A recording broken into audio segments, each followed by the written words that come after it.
మంది అన్యులకి సువార్త చెప్పేటటువంటి వాడు, ఎక్కువ మంది అనేకులు అన్యులు దేవుని దగ్గరికి వచ్చేటటువంటి వారు.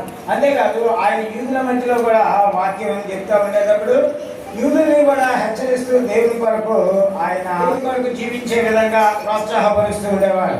ఇక్కడ మనం చూస్తున్న మాట మనం గమనించినట్లయితే ఆ మాటను మనం జాగ్రత్తగా మరొకసారి చదువుదాం. మీరు బాగుగా పరిగెత్తి చుట్టిరి, సత్యములకు విధేయులు కాకుండా మిమ్మల్ని ఎవరు అడ్డగించను, ఈ ప్రేరేపణ మిమ్మల్ని పిలుచుతున్న వాని వలన కలుగలేదు. ఏమండి, చాలా మంది మరి ఆ యోధా ప్రజలు మరి దేవునిలోనికి వచ్చినప్పటికీ కూడా వారు అప్పుడప్పుడు ధర్మశాస్త్రాన్ని గురించి తలంపులోకి తెచ్చుకుంటున్నారు.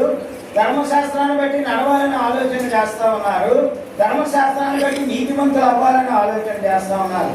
అప్పుడు వారితో పౌలు గారు అంటున్న మాట, మీరు బాగుగా ఒకనొక సమయంలో పరిగెడుతూ ఉన్నారు, ఇప్పటికీ బాగా పరిగెడుతూ ఉన్నారు, కానీ మీరు సత్యమునకు, సత్యము అనగానే మనకి ఏం గుర్తు రావాలి?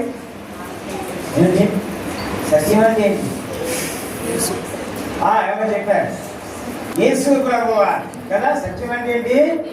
యేసు ప్రభువా. కాబట్టి మరి సత్యమునకు విధేయులు కాకుండా కదా, ఒక్కొక్క సమయంలో దేవునికి చాలా విధేయత చూపిస్తున్నారు, ఒక్కొక్క సమయంలో మధ్యలో ధర్మశాస్త్రాన్ని పట్టుకొస్తున్నారు కదా.